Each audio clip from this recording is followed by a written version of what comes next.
Welcome back to Mindful Reads. Today I want to tell you about the book that truly captivated me, The Wedding People by Alison Espach. I had no idea that a wedding could become such a microcosm of human emotion, complexity, and drama. It's more than just a story about a wedding. It's about love, identity, and the way we navigate the most important moments of our lives. I thought I was just coming to a wedding, like anyone else. To witness the joy, the celebration, all that stuff.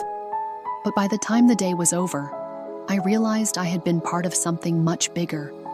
A story of relationships, of unraveling truths, and the chaos that's often hidden behind the curtains of a perfect event. If you're interested in exploring the book in its entirety, I've left a link to the full version below. I wasn't the bride or the groom, but I was definitely involved. I had my own issues, my own mess to deal with.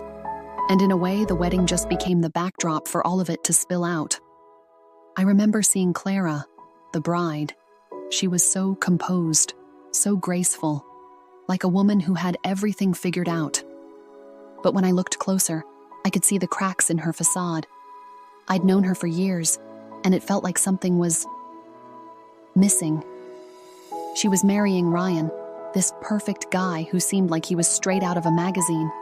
But I knew their story wasn't that simple. And then there was Mark, sitting at the table next to mine.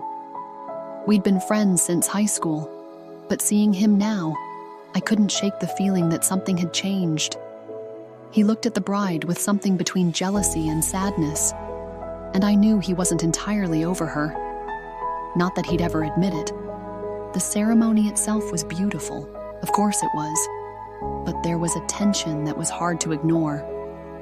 Clara was the picture of perfection, but I couldn't shake the feeling that she was looking at Ryan and asking herself, is this really it?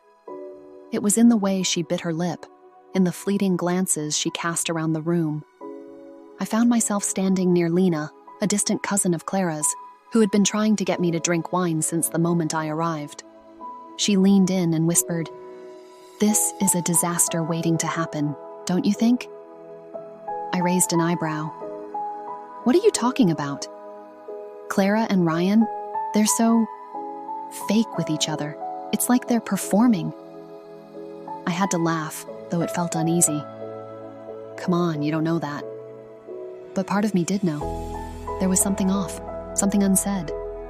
The wedding wasn't just a celebration, it was a performance, and we were all playing our parts.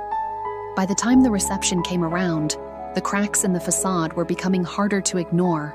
The alcohol was flowing, the music was playing, and I thought I could just go through the motions. But then Clara walked over to me, a glass of champagne in her hand, her eyes more tired than I had ever seen them. "Are you happy for me?" she asked, almost too seriously. I didn't know what to say. She was staring at me with a kind of desperation in her eyes. "Of course I am," I replied. Though even as I said it, I felt the lie hanging in the air between us. "Really?" she asked, her voice quieter now. "You're not just pretending?" I didn't want to get into it. The day had been too much already, but I could see the pain in her expression, the vulnerability she'd been hiding all along. So I said, "Clara, this is your day. Just enjoy it." She smiled weakly and walked away, but the conversation stayed with me. Was she really enjoying it? Was she really happy, or was she just playing a part like everyone else? Looking back, I realized that The Wedding People is not just about love or weddings. It is about all the things we hide from the people closest to us, and maybe even from ourselves. The wedding wasn't the end of a fairy tale. It was the beginning of something that none of us were prepared for. Clara and Ryan's relationship was a perfect symbol for the larger theme of the book. On the surface, they were everything you'd expect from a happy couple. The beautiful bride, the dashing groom, the perfect ceremony. But underneath all that, there were cracks. The wedding was a stage for all the things left unsaid: insecurities, fears, disappointments, and unrealized dreams. And the more I thought about it, the more I realized that we all were playing our own roles. I was playing the friend, the observer. Mark was playing the ex, still carrying a torch. Lena was playing the conspiratorial cousin, and Clara was playing the perfect bride. But none of us were being honest, not really, not even with ourselves. The climax of the day was not in the vows or the ceremony. It came later, when everything had started to fall apart. At the reception, the tensions that had been simmering beneath the surface finally exploded. Ryan and Clara had a confrontation, one that no one expected but everyone could feel was coming. They were alone in the corner, and I caught the tail end of their heated conversation. Clara was crying, Ryan was angry. They were not a couple in love. They were two people trapped in a performance. I watched, unable to look away, as Clara ran out of the room, her wedding dress dragging behind her like a reminder of everything she had agreed to, but never truly wanted. It felt like a moment of pure truth, stripped of the pretense. Clara was finally being real, and that was it. The wedding wasn't about love or promises.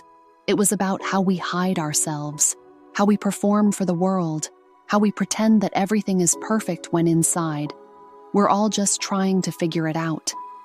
In the end, the wedding people wasn't just about Clara and Ryan's marriage. It was about all of us. The lies we tell, the roles we play, the truths we bury deep inside.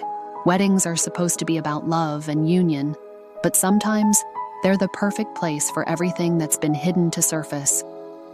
It's messy, it's uncomfortable, and sometimes it's the only way to see who we really are. I don't know what happened after that day. Maybe Clara and Ryan worked things out, or maybe they didn't. But what I do know is that the wedding wasn't the end of anything. It was just the beginning of the real story.